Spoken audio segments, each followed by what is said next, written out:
چلاک خرگوش اور مکار لومڑیاں۔ ایک جنگل میں ایک چلاک خرگوش اور مکار لومڑیاں رہتے تھے۔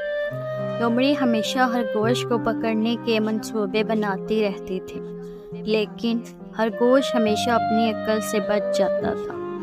ایک دن لومڑی نے خرگوش کو دعوت دی کہ وہ اس کے ساتھ کھانا کھائے۔ خرگوش نے سوچا کہ لومڑی کے ارادے ٹھیک نہیں ہیں، مگر وہ جاننا چاہتا تھا کہ لومڑی کیا کر رہی ہے۔ جب خرگوش لومڑی کے گھر پہنچا تو اس نے دیکھا کہ دیچکی میں کھانا نہیں بلکہ گرم پانی تھا۔ خرگوش نے فوراً سمجھ لیا کہ لومڑی نے اسے پکانے کا منصوبہ بنا رکھا ہے۔ خرگوش نے لومڑی سے کہا، یہ کھانا بہت مزیدار لگ رہا ہے، لیکن اگر میں اپنی خاص جڑی بوٹیاں بھی شامل کر دوں تو یہ اور بھی مزیدار ہو جائے گا۔ لومڑی خوشی سے جھوم اٹھی اور خرگوش کو جڑی بوٹیاں لانے کی اجازت دی۔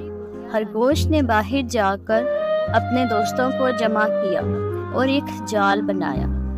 انہوں نے جال کو لومڑی کے گھر کے دروازے پر بچھا دیا۔ جب خرگوش واپس آیا تو اس نے لومڑی کو بتایا کہ وہ جڑی بوٹیاں لے آیا ہے۔ لومڑی نے جیسے ہی دروازہ کھولا وہ جال میں پھنس گئی۔ خرگوش اور اس کے دوستوں نے مل کر لومڑی کو جنگل کے دوسرے حصے میں بیچ دیا تاکہ وہ دوبارہ کبھی انہیں تنگ نہ کرے۔ خرگوش کی عقل مندی اور دوستی نے ایک بار پھر اسے بچا لیا اور جنگل کے سب جانوروں نے خوشی سے زندگی گزارنی شروع کر دی۔ Thanks for watching.